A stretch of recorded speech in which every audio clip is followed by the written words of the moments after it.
¿Cómo están? Bienvenidos a otra edición de Filmoteca Online. ¿Ustedes vieron alguna vez cómo nace una isla? Bueno, yo no había visto ni tenía idea de que las islas nacían realmente, hasta que vi el corto que ustedes van a ver ahora, que registra el nacimiento de la isla Surtsey, que es una isla que surgió de los mares a unos 30 kilómetros más o menos de Islandia, como parte de todo un cordón de islas volcánicas, de la que creo que Cersei es la más importante. En todo caso, es también la más joven, porque este nacimiento se produjo entre medio de explosiones tremendas y columnas de humo de kilómetros de altura, en 1963. Y un año después un grupo de científicos fue a hacer el corto este que van a ver, que se llama Feliz cumpleaños Cersei.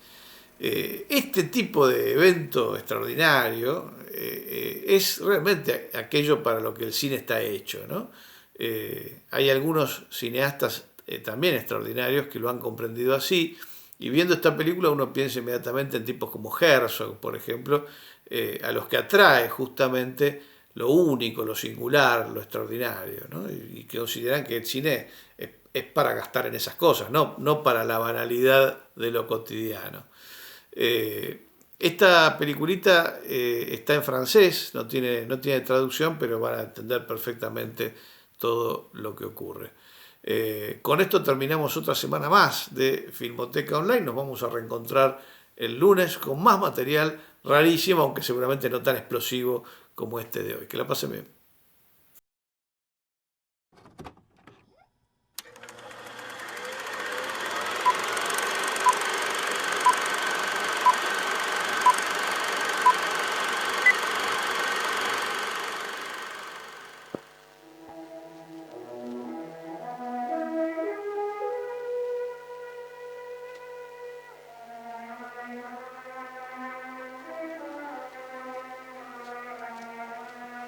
Voici l'Islande, pays proche du cercle polaire, volcan immense perdu au nord de l'Atlantique. Sol pauvre où tout est paradoxe, sol des volcans, des geysers, et sur cette terre noire aride, un peuple de pêcheurs. Nous survolons les cratères qui entourent Reykjavik, la capitale, île solitaire ou laboratoire naturel de volcanologie. 12 éruptions terrestres, dont la dernière sous-marine en un demi-siècle. Région volcanique la plus active du globe, prolongement de l'épine dorsale des Açores.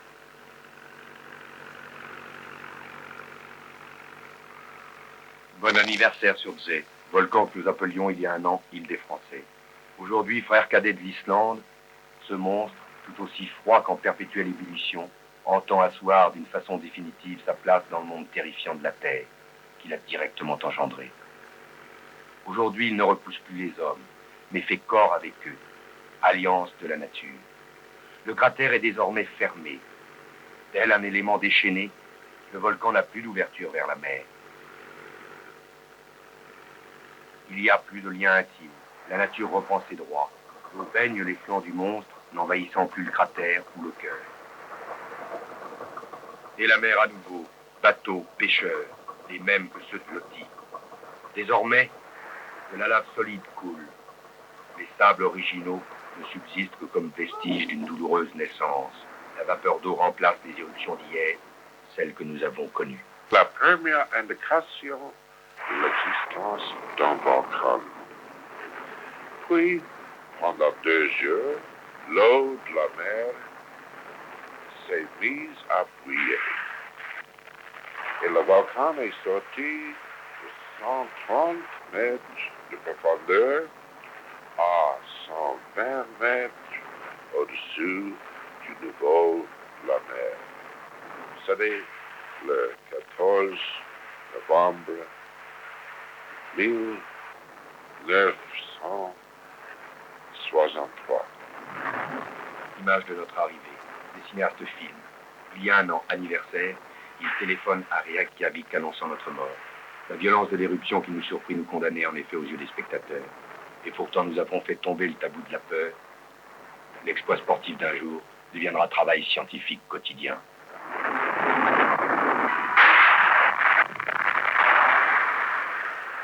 It was like June busting out all over. C'est une chanson américaine, cela veut dire c'était comme si le mois de juin Éclaté partout.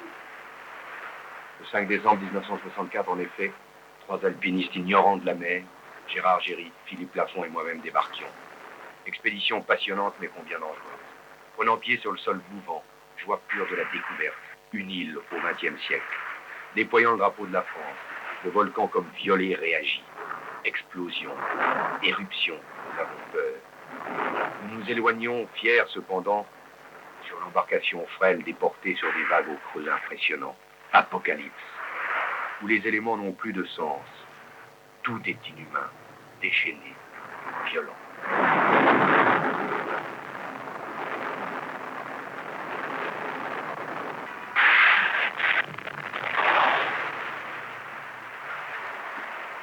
Hier seul le drapeau français, maintenant les appareils de mesure des savants du monde entier. La science, au service de l'humanité, n'a pas de frontières. Collines de sable, l'île de Français désormais montagne de lave. Recherche. Pour les laboratoires. Le cratère en fusion déverse constamment ses tonnes de minéraux. Étude. Il recouvre ses flancs, assure sa vie en se solidifiant.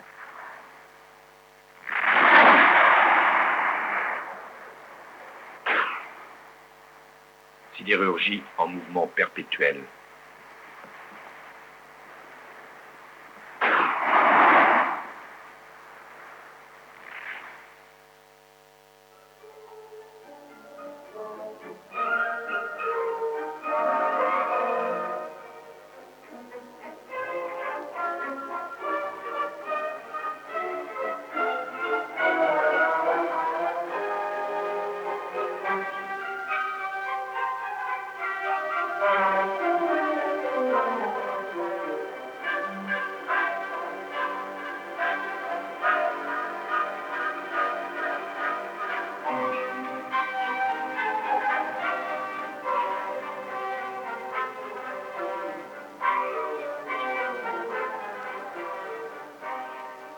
Plongeante. Les hommes s'en approchent et peuvent alors tout regarder avec effroi mais respect le spectacle terrifiant. Éruption à plusieurs centaines de mètres.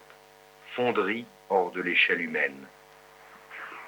Engendrés dans la douleur, l'écorce terrestre et ventrée sur Zé manifeste encore.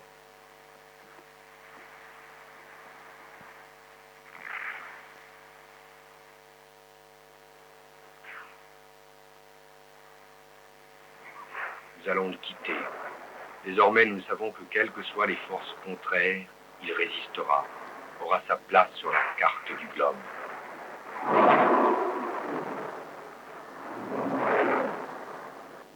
Naissance qui ressemble à la fin d'un monde, se taira bientôt.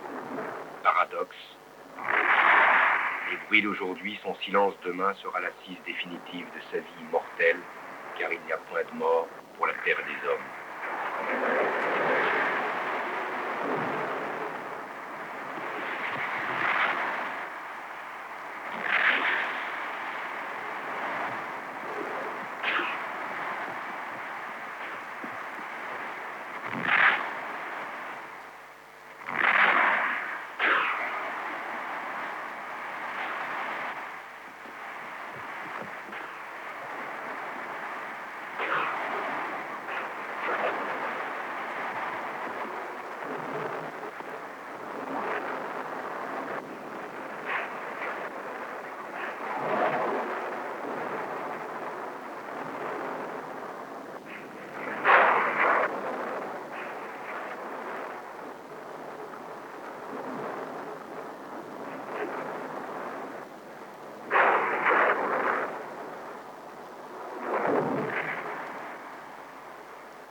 Adieu, petite île des Français. Il y a un an, nous te quittions souhaitant te revoir. C'est chose faite. Mais de même que nous ne saurions oublier notre effroi, de même Surzé rappelle qu'il saurait encore terrifier ceux qui pourraient l'ignorer.